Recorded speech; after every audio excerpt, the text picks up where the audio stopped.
Only spoken ইংরেজিতে কথা বলার আয়োজন। আসসালামু আলাইকুম ওয়া রাহমাতুল্লাহ।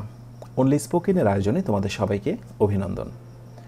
স্পোকেন ইংলিশের নিয়মিত আয়োজন চলছে, নিয়মিত বিভিন্ন এপিসোডগুলো আপলোড করা হচ্ছে এই চ্যানেলে। তারই ধারাবাহিকতায় আজকে আরও একটি নতুন এপিসোড, স্ট্রাকচার। আজকে এটি হলো ক্লাস 5। এর আগে আমি যে ক্লাসগুলো নিয়েছি এই এপিসোডের সমস্তগুলোই আমি একটি প্লেলিস্টে রেখে দিয়েছি। দেখো, তার লিঙ্ক আমি ডান পাশে দিয়ে দিলাম, সেখান থেকে তোমরা পূর্বের ক্লাসগুলো করে ফেলবে। আরেকটি কথা বলি, তোমরা অনেকে আমাকে জানাও বা অনেকে বলো যে স্যার, আমরা যখন ভিডিওটা দেখি তখন আপনি যে আই বাটনে কথা বলেন ডান পাশে সেটা দেখতে পাই না। এর পেছনে রিজনটাই হচ্ছে তুমি অফলাইনে থেকে ক্লাসটি করো, ডাউনলোড করে পরবর্তীতে ক্লাসটি করো। সো আই বাটনের লিঙ্কটা তুমি তখনই পাবে যখন তুমি অনলাইনে থেকে ইন্টারনেট কানেকশান দিয়ে তোমার ডিভাইস থেকে তুমি এই ভিডিওটা দেখবে। সো আই বাটন না পেলে তুমি একটু সার্চ দাও, আমার এই চ্যানেলে যে ভিডিওগুলো তুমি মিস করেছো সেইগুলো দেখে নাও, ডাউনলোড করো, দেন তুমি সেখানে ক্লাসগুলো ধারাবাহিকভাবে করতে পারো। ওকে, স্ট্রাকচার 5-এ এসে আমরা মোস্ট ইম্পর্টেন্ট 3টে স্ট্রাকচার নিয়ে কথা বলবো। যেই স্ট্রাকচারের শিরোনাম হচ্ছে ইউজড টু। এই ইউজড টু এই ভার্বটা দিয়ে আমরা হরহামেশায় অনেক কথা বলি, প্রতিদিন বা বলা লাগতে পারে। এখন আমরা যারা বিগিনার লেভেলে রয়েছি, যারা একেবারে শুরুর দিক থেকে শুরু করতে চাই, তাদেরকে তো আসলে শুরু থেকে শুরু করতে হবে। আমি মনে করি শুরুর দিকে যতগুলি স্ট্রাকচার রয়েছে কথা বলার জন্য লাগে, তার ভেতরে এই 3টা অন্যতম। তাহলে আমি স্ট্রাকচারের শিরোনামগুলো অ্যাট এ গ্ল্যান্সে একটু করে দেখিয়ে দিই। নাম্বার 1, প্রথমত সাবজেক্ট থাকবে, এরপর ইউজড টু, তারপরে ভার্বের বেস ফর্ম অ্যান্ড এক্সটেনশন। তো যদি এই ইউজ টু দ্বারা আমরা কোনো বাক্য তৈরি করি, ইংরেজিতে কোনো সেন্টেন্স মেকিং করি, তাহলে সেটি কিন্তু হয়ে যাবে কোনো কাজ অতীতে করতাম অর্থে। আর একটু সহজ করে যদি বলি, ইউজ টু মানেই অতীতের কোনো কাজ করতাম, এখন আর সেটা করি না।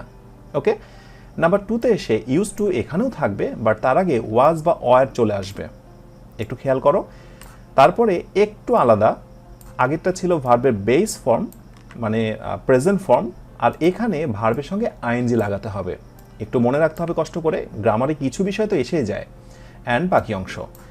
এখানে একটু পার্থক্য হবে, অতীতে কোনো কাজে অভ্যস্ত ছিলাম মানে এই কাজটা কন্টিনিউয়াসলি চলছিল, এটাকে প্রুভ করা যাবে, কেউ না কেউ এই কাজটি বা কথাটি, এই ঘটনাটি দেখেছিল। তাহলে এখানে আমি অভ্যস্ত কথাটিকে একটু হাইলাইট করব, বিকজ এই জিনিসটা গুরুত্বপূর্ণ একটি বিষয়, অভ্যস্ত। ঠিক আছে, আর আগে কাজটি করেছিলাম, এইটিকে প্রমাণ করা যাবে না। যেমন আমি আগে ফুটবল খেলতাম, ঠিক আছে, খেলতাম, কেউ দেখেছিল কি না এটা প্রুভ করা যাবে না, বাট আমি ফুটবল খেলায় অভ্যস্ত ছিলাম। মানে ব্যাপারটা হলো যে অভ্যস্ত মানে অনেক দিন ধরে ফুটবল খেলাটা তুমি খেলছিলে, এটা কেউ না কেউ দেখেছে, অনেক মানুষ সাক্ষী। সো অভ্যস্ত মানে ব্যাপারটা হলো যে প্রমাণিত, এখনো প্রুভ করা যাবে, ব্যাপারটি এরকম। আর করতাম, করে ফেলেছ, তুমি শুধু তোমার নিজেকে প্রুভ করতে পারো।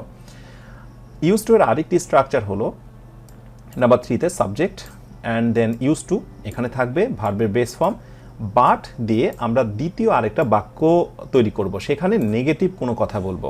লাইক আমি এক্সাম্পলসগুলো নিচে দিয়েছি, আর এখানে এরকম যে আগে করতাম কিন্তু এখন আর করি না। লক্ষ্য করলে দেখা যায় যে 3টি স্ট্রাকচার কিন্তু ইউজ টু এর ব্যবহার হয়েছে, শুধুমাত্র গ্রামাটিক্যাল কিছু হালকা পরিবর্তন হয়েছে। এক্সাম্পলস, যেমন আমি গান গাইতাম, আমরা প্রথম স্ট্রাকচারটা ফলো করছি, আমি গান গাইতাম, ঠিক আছে, অতীতে করতাম, এখন কিন্তু আর প্রুভ করা যাবে না যে তুমি গান গাইতে কিনা। ওকে, সো এমন বাক্যকে আমরা কি বলবো, আই ইউজ টু সিং, আমি গান গাইতাম। তাহলে আমি না বলে যদি বলতাম যে সে গান গাইতো, হি ইউজড টু সিং। এখানে ইউজ টু সব জায়গায় যে কোনো পার্সনের পরে ব্যবহার করা যায়, আই, ইউ, হি, শি, কোনো পরিবর্তন হবে না, অলওয়েজ কিন্তু পাস্ট টেন্সই থাকবে। ক্লিয়ার? তাহলে এখানে ওই কথাটা আমি আরেকবার রিপিট করি, যে এই কথাটির মানে হলো যে তুমি কোনো এক সময় অতীতে এই কাজটি করতে, এখন সেটাকে প্রুভ করা যাবে না। ওকে, বাট এই কথাটা যদি বলি যে আমি গান গাইতে অভ্যস্ত ছিলাম, অভ্যস্ত মানে কন্টিনিউয়াসলি অতীতে চলছিল, এটা অনেকেই দেখেছে, অনেকেই সাক্ষী, এখনও সেটা প্রুভ করা যাবে, প্রমাণ করা যাবে। তাহলে তোমাকে এই স্ট্রাকচারটা ফলো করতে হবে, I was, he was, she was, they were. ঠিক আছে, ওয়ারও ব্যবহার করা লাগতে পারে যদি তুমি দে ইউজ করতে চাও, ইউ ইউজ করতে চাও। তাহলে I was, he was, they were, you were, used to, change কিন্তু হচ্ছে না, বাট এখানে পরিবর্তন হয়ে গেছে ভার্বের সঙ্গে আইএনজি। বাংলাটা খেয়াল করতে হবে, আমি গান গাইতে অভ্যস্ত ছিলাম। অভ্যস্ত কথাটি খুবই গুরুত্বপূর্ণ, যেটা অলরেডি কিন্তু আমি আগে বলে দিয়েছি। আমি শুধু ভাত খেতে অভ্যস্ত ছিলাম, আমি ক্রিকেট খেলতেই অভ্যস্ত ছিলাম, আমি সাঁতার কাটতেই অভ্যস্ত ছিলাম। অভ্যস্ত কথাটি এখানে আসবে এবং যা দ্বারা অতীতের কন্টিনিউয়াস চলছিল এরকম একটি অর্থ বোঝাবে, যেটা এখনও প্রুভ করা যাবে। এই কথাটি বাংলা মানেটা এরকম। বাট এইরকম যদি একটা কথা বলো যে আমি আগে গান গাইতাম কিন্তু এখন আর গান গাই না, আমি আগে স্বপ্ন দেখতাম এখন আর দেখি না, আমি আগে রাস্তার ধারে বসে থাকতাম এখন আর বসে থাকি না, এরকম বলি না কথা। সো এইরকম ক্ষেত্রগুলোতে এই স্ট্রাকচার ফলো করতে হবে, যে আই ইউজ টু সিং অথবা হি ইউজ টু সিং, তাই না, অথবা দে ইউজ টু সিং। তাহলে বিষয়টা হলো যে আমি গান গাইতাম, আগে গান গাইতাম। আরেকটি বিষয় বলি, আগে কথাটির মানে কিন্তু এগো ইউজ করার দরকার নেই, ইউজড মানেই কিন্তু এটা অতীত। সো অতীত মানে আগে, আর দরকার নেই আলাদা করে কোনো এগো, ইয়েস্টারডে, লাস্ট এই শব্দগুলো ইউজ করার দরকার নেই। আমি আগে গান গাইতাম, so I use to sing, আমি গান গাইতাম, বাট কিন্তু, ওই তো কিন্তু, এখন আর গাই না, but now I don't, but now I don't. এখানে ডন্টে পরে সেন্টেন্স দেওয়ার দরকার নেই, কথাটাকে শেষ করে দিতে হবে। তাহলে যদি এমন হতো সে আগে গান গাইতো কিন্তু এখন আর গান গায় না, তাহলে এখানে কি পরিবর্তন হতো? হি use to Singh but now he doesn't. ঠিক আছে, আই ডোন্ট হলো হি ডাজন্ট। আর ক্যান মানে পারা, এরকম পারা অর্থ দিয়ে এক্সাম্পলস আমার রয়েছে, রিয়েল এক্সাম্পলস, আমি সেগুলো দেখাচ্ছি, একটু আমার সঙ্গে থাকো। তাহলে এই যে তিনটে এক্সাম্পলস দিয়ে প্রাথমিক আমি একটা ধরন দেখালাম যে কী ধরনের কথাগুলো বলতে পারি। এবার এই রিলেটেড, এই সম্পৃক্ত বাস্তবে যে কথাগুলো আমরা বলি বা বলা লাগতে পারে, এরকম কিছু রিয়েল এক্সাম্পলস আমরা নেক্সট পেজে দেখে নেব।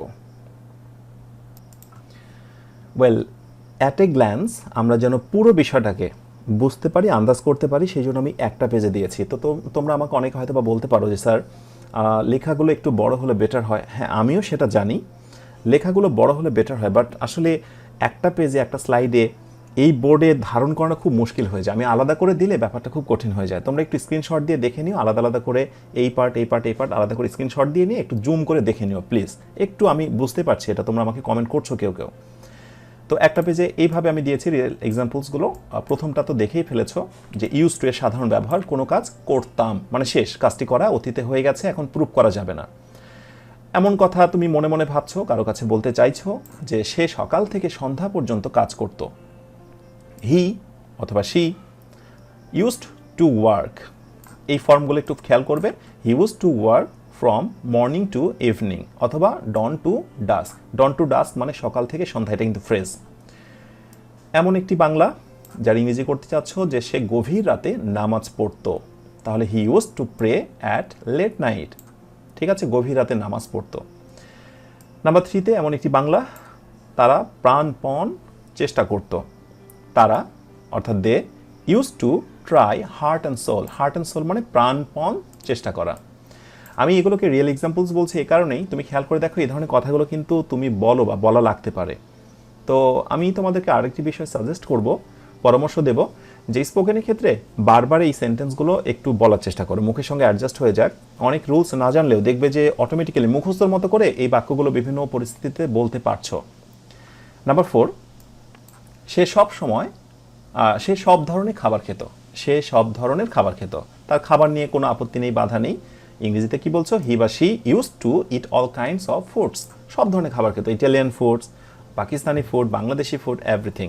আরেকটি বিষয় বলে অনেকের কনফিউশন হতে পারে, ফুডের সঙ্গে কিন্তু বেসিক্যালি যুক্ত হয় না, এটি আনকাউন্টেবল নাউন। বাট যখন আমি বলবো ইটালিয়ান ফুড বা কাশ্মীরি ফুড এটসেট্রা, তখন আমি বলবো অল কাইন্ডস অফ ফুডস।